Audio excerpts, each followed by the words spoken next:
Lakshmi cooking ఛానల్కి స్వాగతం. ఈరోజు వెజిటేబుల్ బిర్యానీ ఏ విధంగా తయారు చేసుకోవాలో దానికి కావాల్సిన పదార్థాలు ఏమిటో చూద్దాం. బిర్యానీకి కావాల్సిన మసాలా సామాన్లు ఇంకా వెజిటేబుల్స్: పుదీనా, కొత్తిమీర, బఠానీ, ఉల్లిగడ్డ, క్యారెట్, క్యాప్సికమ్, మిర్చి, బీనీస్ ఈ విధంగా కట్ చేసుకుని పెట్టుకోవాలి. 2 గ్లాసుల బియ్యానికి 2 గ్లాసుల బియ్యానికి 4 గ్లాసులు వాటర్ పోసుకొని పెట్టుకోవాలి. తయారు చేసే విధానం: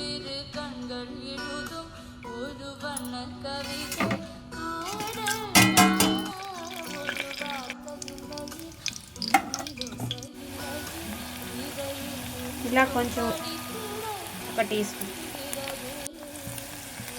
సరిపడా ఉప్పు,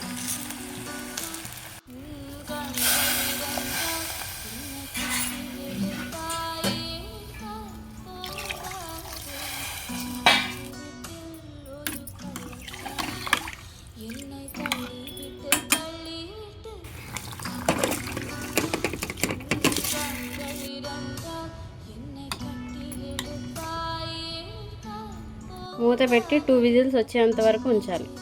అంతే, ఎంతో రుచికరమైన వెజిటేబుల్ రైస్ రెడీ.